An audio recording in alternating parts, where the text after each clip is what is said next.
If you recall, 2017 is when a lot of these approval process were automated, and member can claim this withdrawal on his own, accessing the portal on his own. So which led to really erosion of the balances.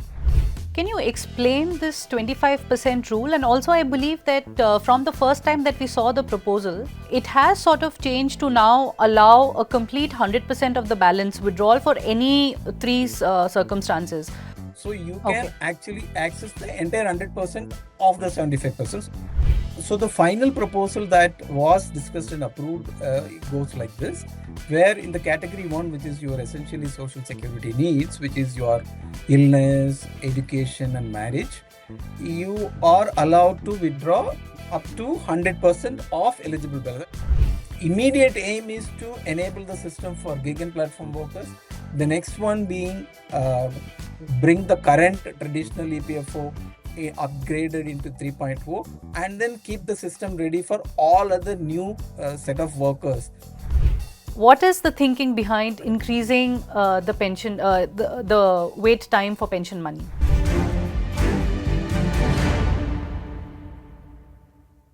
The Central Board of Trustees of the Employees Provident Fund took some path-breaking decisions last month, which created a social media uproar. Although these rules are yet to be ratified, directionally, the decisions taken were an attempt to discourage early withdrawals from your EPF account. 4 important rules now are: less paperwork and simplification for partial withdrawals into 3 simple categories of essential needs like illness, education, marriage, housing, and special circumstances. Requirement of minimum service reduced to only 12 months for all partial withdrawals. A minimum balance requirement of 25% of the contribution in member's account. And lastly, and also the rule that created panic, increase in the time period for premature final settlement of EPF from existing 2 months to 12 months of unemployment, and final pension withdrawal from 2 months to 36 months.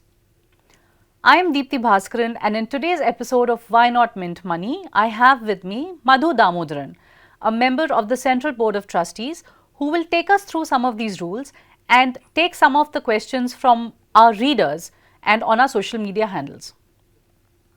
Welcome, Madhu.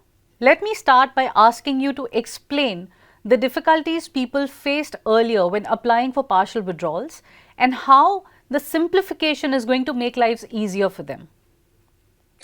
Thank you, Deepthi. Thank you, Mint, for having me, and an opportunity for explaining probably some of the misconceptions which are going around, particularly in the social media. So the before getting there, what are the logic, right? Essentially, the idea behind the, can we call it liberalization or liberalized attempt to liberalize access to EPF contribution? There are 3 basic principles. A adequacy of the benefit. See, if you're withdrawing for illness, there should be enough money for it. And then easy access without undue procedural hassles. And then the safeguard. That's kind of the balance between the objective of long-term savings requirement and the first 2, which is your adequacy and access. Right? With this in mind, and also with what has happened since 2017. If you recall, 2017 is when a lot of these approval process were automated, can claim this withdrawal on his own, accessing the portal on his own. Right? So, and there were no questions asked, there was no documentation asked for illness, for housing, etc. And they were allowed to access. Of course, the process of approval, employer has to click a button and the EPFO has to click a button, was still there, but it's still made easier. I am not at all underplaying the difficulties in access, all those things. We all know that there are issues with the right, but irrespective of that, it was made far easier. And during the pandemic, they introduced the concept of auto approval, right? So for pandemic purposes, you can withdraw without anyone approving whatever is the amount that you had in your balance, right? So all this led to At a lot of withdrawals, actually. It's not that while we all understand there are difficulties in withdrawing, but also at the same time, for those people who have joined the fund EPFO after 2017 August, that's when once UAN is created after verification of his Aadhaar or his or her Aadhaar, which means that you are kind of set up perfectly. There are no issues with regards to your historical data, and which is what is creating problems mostly for people when they want to access it for whatever purpose, right? So there were quite a few, many of them who became members after that, and that's a substantial number. And they started withdrawing at for many reasons. And if you look at some of the statistics here, is quite interesting, or can we call it probably staggering, right? So, for example, the for the illness in 2017-18, the number of claims were 3.12 lakhs, amounting to 3.24 crores. But the same has gone up to 3.24 crore claims, amounting to 1,154 crores of total claim. So, This is which after the is rules were really simplified. which was access was made simplified, no documents questioned, literally no questions asked, and all of that. The other interesting aspect is the frequency between 2017 and 2025. You will be surprised to see that there are 31 lakh 55,200 plus UANs, that is individual members, have accessed one way or the other 6 to 10 times, which means that people have been accessing it, and there is no and then I am coming to the logic of why minimum balance and all of that, so which led to really erosion of the balances.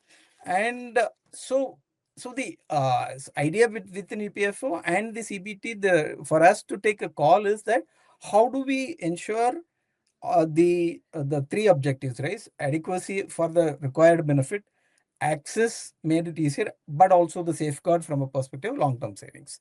So in all of this put together is when we came with this logic of there should be a minimum balance maintained, and that will ensure every time they make this access, not the complete depletion of the balance, but at least a certain amount of money will be left there, so that over a period of time, somebody's working life, which can be 30, 40 years, right? So there is sufficient balance at the end of the year.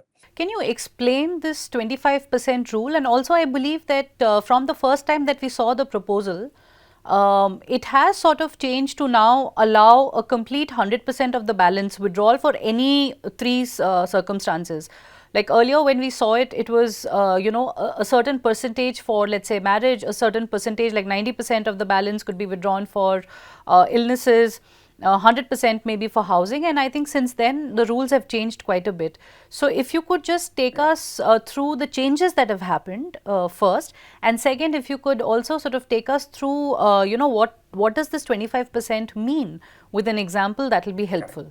So the finally, it is not yet ratified. It is in the process. After the CBT approval, the proposal has gone to the Ministry of Labor and Employment, and it is for them to finally recommend this to be a notification. It is in process. I think it is expected anytime.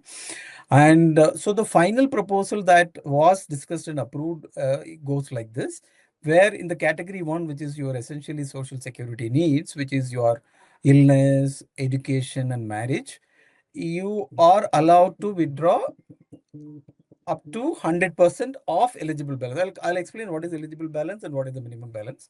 And in within this, for illness, you can access it 3 times every financial year.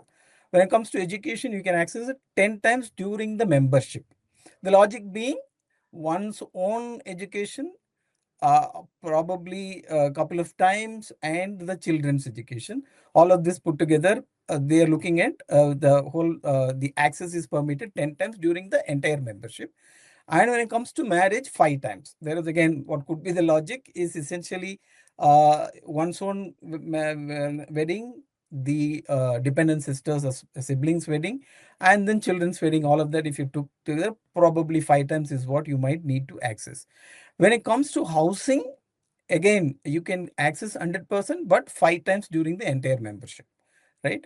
And then when it comes to special circumstances, you can access it 2 times every year, every financial year, and up to again 100%. And for all of this, the eligibility as from a perspective of what is the access that you can receive, number of months, right? So all of this, after 12 months of service, you can start accessing for all these three buckets of reasons that we have that is being recommended.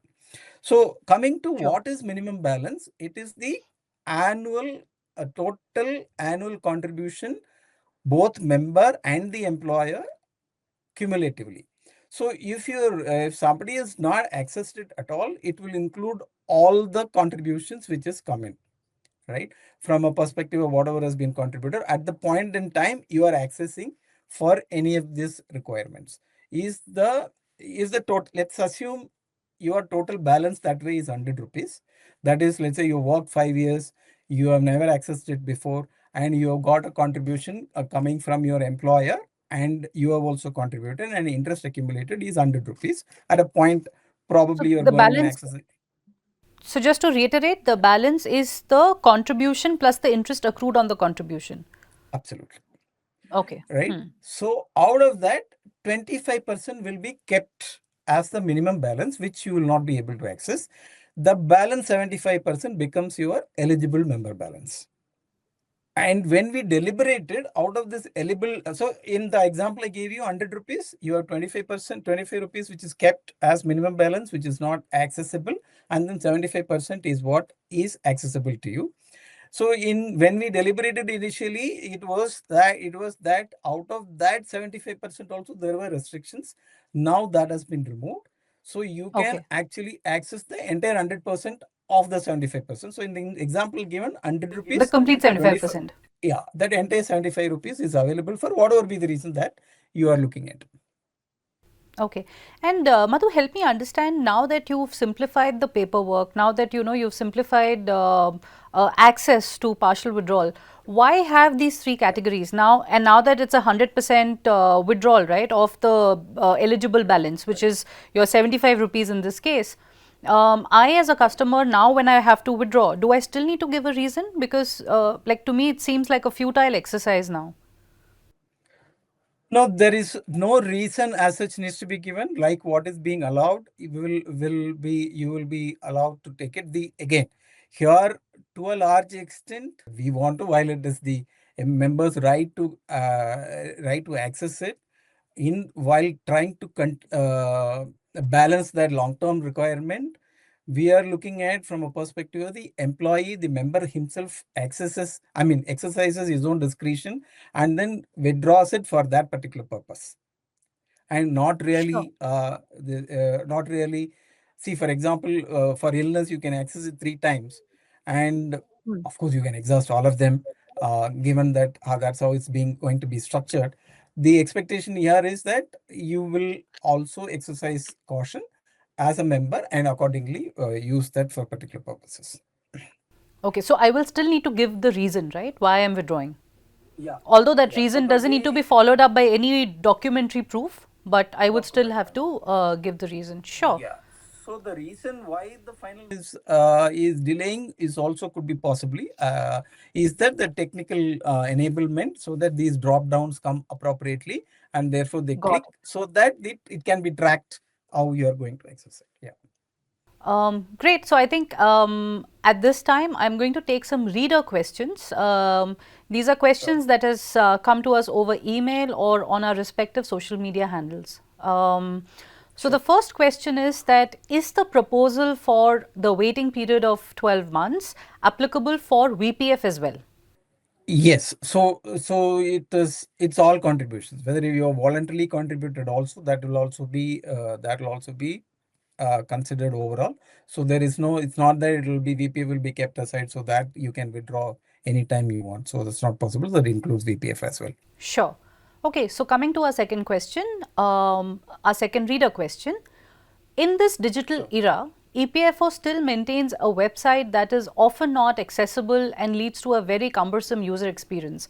With the current layoffs going on, people need access, and there is a emphasis on need. What is EPFO doing to improve that? I think that's truly a burning question, Madhu, because when you are sort of improving access, how do you get people to sort of trust when there is an inordinate amount of delays when they're accessing their funds? So I think it's a very pertinent question to raise and for you to answer. Absolutely. I fully understand because in my previous avatar, I was handling compliance for a large organization with hundreds of thousands of employees, and it all used to land on my table as to the difficulties that these members face when they want to have any of the access for whatever reason, right? So that's not a question. That's a question that is very very relevant and important for EPF to address. In a way, while I'm not undermining any of the question, but the problems faced by the members, it is also true that the online portal has started working much far better, and it is improving. But there are two major aspects that is being worked upon by EPFO. One is that what we call internally sites 2.0, or you can call it EPFO 2.0, where the entire system at the back end is being modernized. And what's happening is that there are much distinct databases which needs to work together, which is sometimes the cause for some of these access issues that employees members face. So now all of them are going to become, some hundreds of databases are going to become one single database based on which all these operations will happen. Particularly the databases for the EPFOs offices to work on were used to be distributed. Now they're all going to come together. I think the that particular project is almost nearing completion, and it should be active and working, which may not in for the member on the face of it when he accesses may not, there is no change in look and feel, but definitely the data is much more integrated. That should definitely improve the services, whether it is for access, whether it is for just to see your balances, passbook, download your passbook, etc. All of them should become easier. And also one of the, I'm just taking liberty to explain this a little more. The biggest Sure. problem people face is that if Madhu Damodaran has worked six different organizations, six UANs, that's when it becomes very difficult. For example, now under the housing category, you are saying 100% of my 100% my eligible balance is approved, is available for me to claim. The big problem is it is in different UANs, let's say, right? And that is when the biggest headache for the members come, right? They, unless it's all integrated into one place, and then therefore sometimes what is allowed for me, because I'm allowed access to only one of them, all of them, and therefore the amount there is not sufficient for housing, for example, that I'm looking for. So that particular problem should get addressed with this. And the other initiative is the EPFO 3.0. You would have heard the minister himself talking about it, and there is a lot of emphasis on it, which is a complete revamp of the system. And that the expression of interest has been that they are in the process of about to release the RFP, and that is not only for EPFO in the current scheme of the way, and it is also getting it prepared for the implementation of Code on Social Security, which kind of mandates the government to create social security or universal social security for all workers, right? Including whether be it construction, be it gig and platform workers and all of that. So Sure, the sure. immediate aim is to enable the system for gig and platform workers. The next one being bring the current traditional EPFO upgraded into 3.0, and then keep the system ready for all other new set of workers who will be covered under the for social security with the different schemes, different this thing, to as and when that happens to this thing. So all this together, and then EPFO 3.0 with the traditional EPFO to be covered, they are looking at within the next 2 years. So I think we are looking for a much better user experience by the members, and hopefully this will improve for each one, every one of us. Sure. Sure.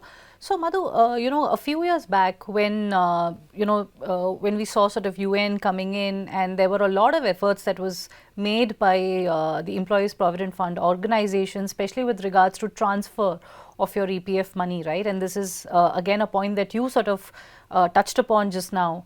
But even now, these transfers have not been smooth, despite the fact that there was like a complete journey that was, reimagined for employees to do like a very simple transfer. Basically, you have a UN, that's what you give to your new employer, and everything sort of seamlessly gets integrated. But even now, Sure. that journey seems to be broken.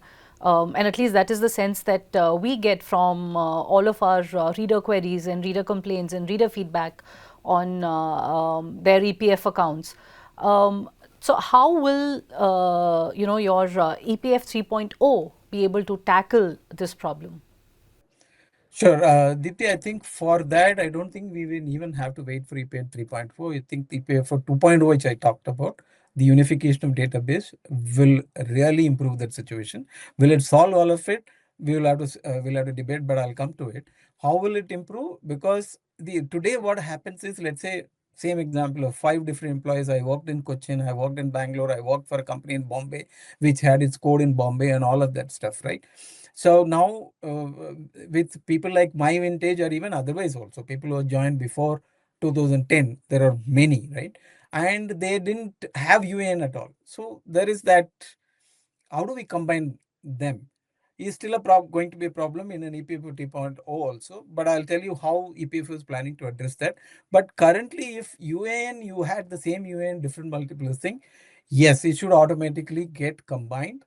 I think once the EPFO 2.0 is done, it will happen. And to the extent that you have a UAN for which Aadhaar is verified and seeded, then if you change one job to the other, it is once you give the new employer your UAN, then it will automatically get it will be transferred. And when you apply for an online application for like this, you my expectation, I think that's what I'm being assured, is that you will be able to see, okay, I'm applying for housing, and these are the three for employment I worked in, but the same UN, your balance that is available to you will be reflected, including all of them. So I'm seeing a probably a 60 to 70% improvement immediately. But I think the bigger problem, or the criticality of the problem, is of people with vintage who have the non-UAN period balance, who have UAN without Yes. Aadhaar being verified, and then who have now UAN which is being verified. See, this one, there's a lot of discussion going on how to address that. The way EPFO is looking at it is sandbox it, and instead of waiting for somebody to come and ask for my money, and that's when you tell me, no, no, you can see only your UAN verified Aadhaar, but I don't know about the earlier one, and then it goes into a box where nobody is able to help you. So that, I think, instead of waiting for this problem to emerge when somebody is exiting, they are looking at going proactively and look, because Sure. now the database is there. They may be able to, oh, Madhu Damodaran has this thing, but there are two records of Madhu Damodaran, probably the same UN is the same this thing. Probably they're looking at using the AI, etc., at the back end, and start proactively reach out to them. So that definitely is a measure. I am not sure how far they've progressed on this, but I think they're looking to do this from a perspective of solving this as uh, a problem which will improve the user experience, because there's no point in going to 3.0 without solving this. And I am for sure no, in Absolutely. 3.0 they are also looking at a very robust call center which can address this problem proactively. Got it. Great, good to know. And that brings me to our last reader question. Why is there a different waiting period for complete withdrawal from EPF and EPS? We have a 36-month window to pension withdrawal. Uh, we have a 36-month window to pension withdrawal when pension withdrawals are peanuts. What is the thinking behind increasing the wait time for pension money? Let me just address the EPF first. Why from 2 to 12 months, right? Hmm. If you really look at the data, right, out of the total withdrawal that is allowed, that is section 69, para 69(1) and 69(2). 69(1) is what allows you to access it when you are between two jobs. I just would like to call it that way. And sorry, 69(2) and 69 is one your actual retirement, right? If you look at the total withdrawals, almost seven two thirds, 67% of the withdrawals are of the nature where you are given you are accessing your retirement corpus between two jobs, right? And I'm when I say between two jobs, I don't want to kind of make it light about somebody who lost his jobs and then he needs access to this pretty critically. uh, Having said that, so that's the statistics. Another statistic is that in 24-25, more than 60 to 60, in fact, the kind of 65% of people who are withdrawn for this reason, because they lost their jobs and then they have not got a PFable employment within 2 months, have come back into and then started contributing, right? Now, what happens if you're allowed to withdraw completely wipe out is, of course, on the EPF side, your balance is nil and you are again starting your journey completely afresh. When it comes to EPS, yeah, as you rightly said, the amount is actually pretty small amount number, and why not allow that? Right now, you're being allowed after 1 year. Now you made it to 3 years. The reason there is in EPS, your eligibility for pension is dependent upon the contribution period, and you should have contributed for 10 years. Then only you are eligible for pension. With this frequent access and wiping out the complete record, both EPF and EPS, what happens is that you are just going away and then you start taking your meter all over again in the new job. So why and if 65% is the record of people coming back within 2 months for an year, and then you see what how many people have really lost their opportunity to of earning a pension. I do agree, pension Sure. that you will eventually get is very small, but I think as things improve as we go around, probably there will be calls on what can happen with the pension and all of that. And we should also look at not look at always from a perspective of people like me whose contribution is much higher, and and the and the people who access it at the lower bracket, for whom even a 3 4 5,000 rupees pension after retirement could be critical, and that's what they are sabotaging by themselves by Sure. accessing it. This thing, that's what the effort here is, to see if we make them remain in 3 years. At least when they come back eventually over a period of working life, they are able to uh, qualify for pension entitlement. Sure. Madhu, I've got a quick question coming in here, which basically says that you have mandated a minimum balance of 25%. Is this 25% lifelong? What happens if the person dies? Well, if he dies, of course, he has the eligibility to withdraw all of them, right? Is because his family Withdraw the members entire under amount. Section 622, yeah, entire amount. There is, see, this 25% is not applicable for full withdrawal. Both 69(1) and 69(2, which I am talking about, 69(1) being at the time of retirement or 1 year before retirement, and 69(2) being that, and 69(1) being the retire withdrawals because you are not found a job, and that 2 months now, what is proposed to be 12 months. Got it. It's not Great. applicable. So Madhu, you are allowed to access completely. sure. Madhu, before I let you go, just wanted to get a sense of by when do you think we will see the final contours of these rules and by when will they become applicable? What my understanding is, it's not very far off. Probably I was expecting it beginning of November. I definitely not beyond this year, calendar year, I'm saying. So by December, I think it should be in place. Great, great. I think that's all we have for now. Thanks a lot, Madhu, for joining in and speaking your mind. I hope it's helpful for our readers. If you're watching Why Not Mint Money, do send in your feedback, do send in your questions, because that really helps us. Thank you. Thank you, thank you very much, Deepthi. Thank you for giving me the opportunity. Thank you, Madhu.